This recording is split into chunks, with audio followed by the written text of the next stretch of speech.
कराची में सुबह सवेरे हल्की बारिश के बाद मौसम खुशगवार। महकमा मौसमियात ने आज से 19 सितंबर तक मुल्क के बालाई इलाकों में वक्फे से बारिश की पेशगोई कर दी। महकमा मौसमियात के मुताबिक खैबर पख्तूनख्वा, कश्मीर, गिलगित बल्तिस्तान, इस्लामाबाद और पंजाब में चंद मुकामात पर मूसलाधार बारिश का इम्कान। सिंध के बेशतर इलाकों में मौसम खुश्क रहने का इम्कान, ताहम साहिली इलाकों में मतला जुज़वी अबर आलूद रहेगा। बलूचिस्तान के बेशतर इलाकों में भी मतला जुज़वी अबर आलूद रहेगा।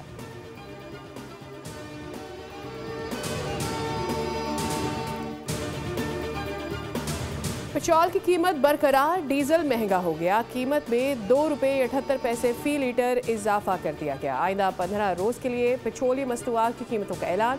वज़ारत ख़जाना के मुताबिक पेट्रोल की कीमत ₹264.61 फी लीटर बरकरार है। ₹2.78 फी लीटर इजाफे के बाद डीजल की नई कीमत ₹272.77 फी लीटर मुकर्रर हो गई।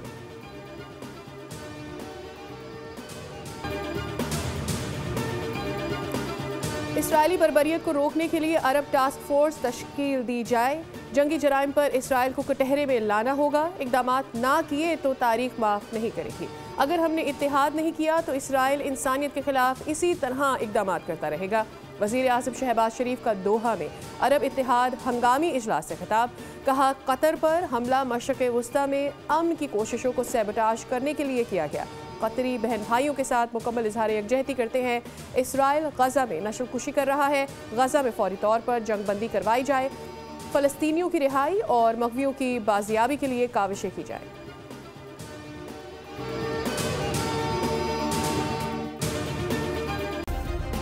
सब्सक्राइब करें और बेल दबाएं ताकि कोई खबर रह न जाए।